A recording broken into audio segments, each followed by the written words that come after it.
And Hiram king of Tyre sent his servants unto Solomon, for he had heard that they had anointed him king in the room of his father, for Hiram was ever a lover of David. And Solomon sent to Hiram, saying, Thou knewest how that David my father could not build an house unto the name of the Lord his God for the wars which were about him on every side, until the Lord put them under the soles of his feet. But now the Lord my God hath given me rest on every side, so that there is neither adversary nor evil occurrent. And behold, I purpose to build an house unto the name of the Lord my God, as the Lord spake unto David my father, saying, Thy son, whom I will set upon thy throne in thy room, he shall build an house unto my name.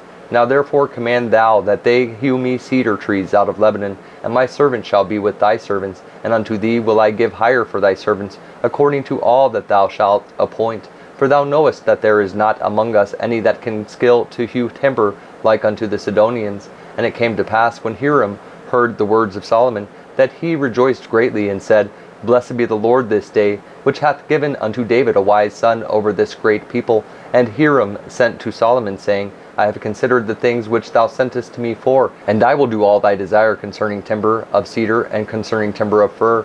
My servant shall bring them down from Lebanon unto the sea, and I will convey them by sea in floats unto the place that thou shalt appoint me, and will cause them to be discharged there, and thou shalt receive them, and thou shalt accomplish my desire in giving food for my household. So Hiram gave Solomon cedar trees and fir trees according to all his desire. And Solomon gave Hiram 20,000 measures of wheat for food to his household, and 20 measures of pure oil.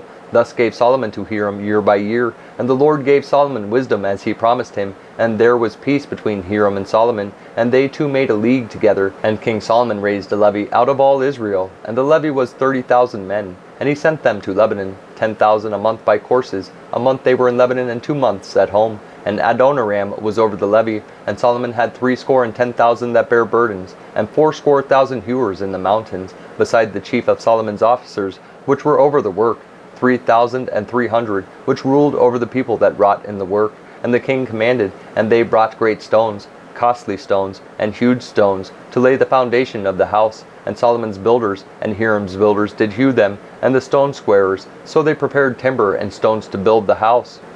And it came to pass in the 480th year after the children of Israel were come out of the land of Egypt, in the 4th year of Solomon's reign over Israel, in the month Ziph, which is the 2nd month, that he began to build the house of the Lord. And the house which King Solomon built for the Lord, the length thereof was 80 cubits, and the breadth thereof 20 cubits, and the height thereof 30 cubits. And the porch before the temple of the house 20 cubits was the length thereof, according to the breadth of the house, and 10 cubits was the breadth thereof before the house.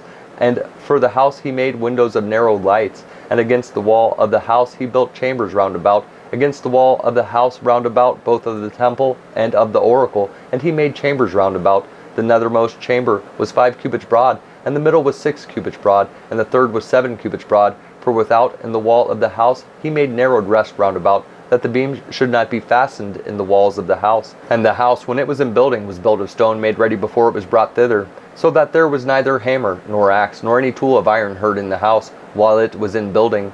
The door for the middle chamber was in the right side of the house, and they went up with winding stairs into the middle chamber, and out of the middle into the third. So he built the house, and finished it, and covered the house with beams and boards of cedar. And then he built chambers against all the house, 5 cubits high, and they rested on the house with timber of cedar.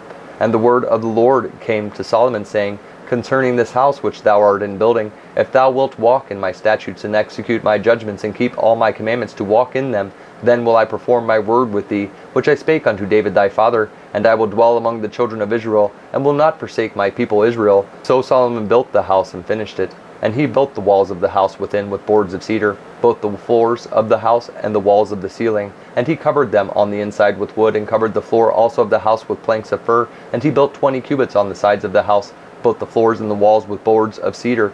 He even built them for it within, even for the oracle, even for the most holy place. And the house, that is, the temple before it, was 40 cubits long, and the cedar of the house within was carved with knops and open flowers, all with cedar. There was no stone seen. And the oracle he prepared in the house within, to set there the ark of the covenant of the Lord. And the oracle in the forepart was 20 cubits in length, and 20 cubits in breadth, and 20 cubits in the height thereof. And he overlaid it with pure gold.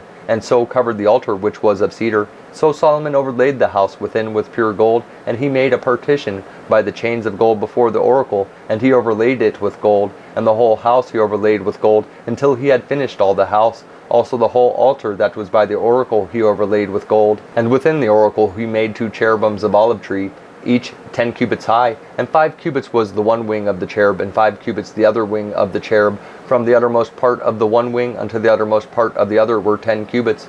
And the other cherub was 10 cubits. Both the cherubims were of one measure and one size. The height of the one cherub was 10 cubits, and so was it of the other cherub. And he set the cherubims within the inner house, and they stretched forth the wings of the cherubim, so that the wing of the one touched the one wall, and the wing of the other cherubim touched the other wall, and their wings touched one another in the midst of the house. And he overlaid the cherubims with gold. And he carved all the walls of the house round about with carved figures of cherubims and palm trees and open flowers within and without.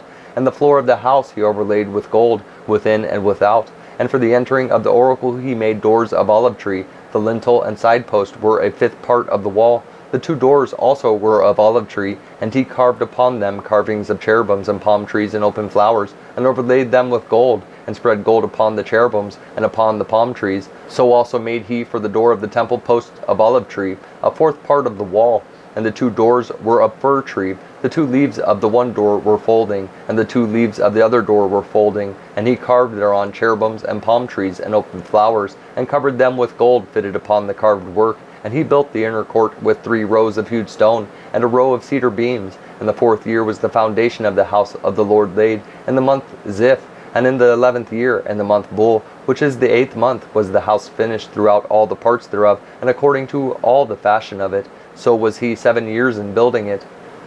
But Solomon was building his own house 13 years, and he finished all his house. He built also the house of the forest of Lebanon. The length thereof was 100 cubits, and the breadth thereof 50 cubits, and the height thereof 30 cubits, upon 4 rows of cedar pillars, with cedar beams upon the pillars. And it was covered with cedar above upon the beams, that lay on 45 pillars, 15 in a row. And there were windows in 3 rows, and light was against light in 3 ranks. And all the doors and posts were square, with the windows, and light was against light in 3 ranks. And he made a porch of pillars. The length thereof was 50 cubits, and the breadth thereof 30 cubits. And the porch was before them, and the other pillars and the thick beam were before them.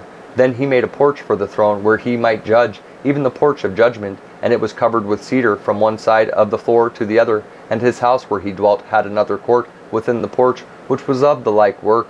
Solomon made also an house for Pharaoh's daughter, whom he had taken to wife, like unto this porch. All these were of costly stones, according to the measures of hewed stones, sawed with saws within and without, even from the foundation unto the coping, and so on the outside toward the great court. And the foundation was of costly stones, even great stones, stones of 10 cubits, and stones of 8 cubits, and above were costly stones, after the measures of hewed stones, and cedars. And the great court round about was with 3 rows of hewed stones, and a row of cedar beams, both for the inner court of the house of the Lord, and for the porch of the house. And King Solomon sent and fetched Hiram out of Tyre.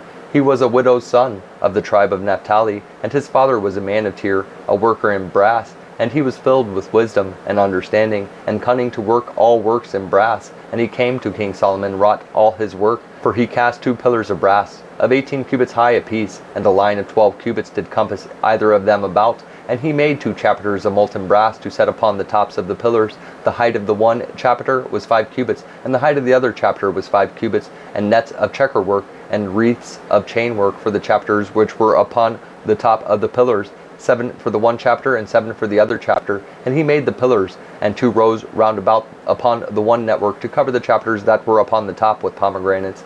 And so did he for the other chapter. And the chapiters that were upon the top of the pillars were of lily work in the porch, 4 cubits. And the chapiters upon the 2 pillars had pomegranates also above, over against the belly which was by the network. And the pomegranates were 200 in rows round about upon the other chapiter. And he set up the pillars in the porch of the temple. And he set up the right pillar, and called the name thereof Jachin. And he set up the left pillar, and called the name thereof Boaz. And upon the top of the pillars was lily work. So was the work of the pillars finished. And he made a molten sea, 10 cubits from one brim to the other. It was round all about, and his height was 5 cubits. And a line of 30 cubits did compass it round about. And under the brim of it round about there were knops compassing it, 10 in a cubit, compassing the sea round about. The knops were cast in 2 rows when it was cast. It stood upon 12 oxen. 3 looking toward the north, and 3 looking toward the west, and 3 looking toward the south, and 3 looking toward the east. And the sea was set above upon them, and all their hinder parts were inward, and it was an handbreadth thick, and the brim thereof was wrought like the brim of a cup with flowers of lilies. It contained 2,000 baths. And he made 10 bases of brass. 4 cubits was the length of one base, and 4 cubits the breadth thereof, and 3 cubits the height of it. And the work of the bases was on this manner. They had borders, and the borders were between the ledges, and on the borders that were between the ledges were lions, oxen, and cherubims, and upon the ledges there was a base above, and beneath the lions and oxen were certain additions made of thin work, and every base had 4 brassen wheels, and plates of brass, and the 4 corners thereof had undersetters. Under the laver were undersetters molten at the side of every addition, and the mouth of it within the chapter and above was a cubit, but the mouth thereof was round after the work of the base, a cubit and a half. And also upon the mouth of it were gravings with their borders 4 square, not round. And under the borders were 4 wheels, and the axletree of the wheels were joined to the base, and the height of a wheel was a cubit and a half cubit.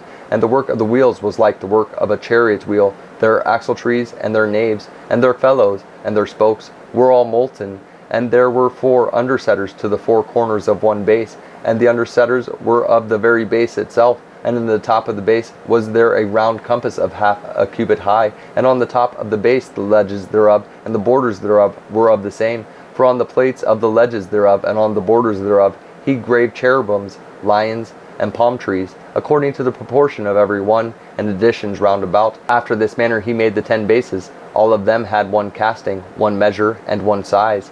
Then made he 10 lavers of brass. 1 laver contained 40 baths, and every laver was 4 cubits, and upon every one of the 10 bases 1 laver. And he put 5 bases on the right side of the house, and 5 on the left side of the house. And he set the sea on the right side of the house, eastward, over against the south. And Hiram made the lavers, and the shovels, and the basins. So Hiram made an end of doing all the work that he made King Solomon for the house of the Lord. The 2 pillars and the 2 bowls of the chapters that were on the top of the 2 pillars, and the 2 networks to cover the 2 bowls of the chapters which were upon the top of the pillars, and 400 pomegranates for the 2 networks, even 2 rows of pomegranates for 1 network to cover the 2 bowls of the chapters that were upon the pillars, and the 10 bases, and 10 lavers on the bases, and 1 sea, and 12 oxen under the sea, and the pots, and the shovels, and the basins, and all these vessels which Hiram made to King Solomon for the house of the Lord were of bright brass. In the plain of Jordan did the king cast them, in the clay ground between Succoth and Zarthan. And Solomon left all the vessels unweighed, because they were exceeding many. Neither was the weight of the brass found out. And Solomon made all the vessels that pertained unto the house of the Lord, the altar of gold, and the table of gold, whereupon the shewbread was, and the candlesticks of pure gold, 5 on the right side and 5 on the left, before the oracle, with the flowers, and the lamps, and the tongs of gold, and the bowls, and the snuffers, and the basins, and the spoons, and the censers of pure gold, and the hinges of gold, both for the doors of the inner house, the most holy place, and for the doors of the house, to wit, of the temple. So was ended all the work that King Solomon made for the house of the Lord. And Solomon brought in the things which David his father had dedicated, even the silver, and the gold, and the vessels did he put among the treasures of the house of the Lord.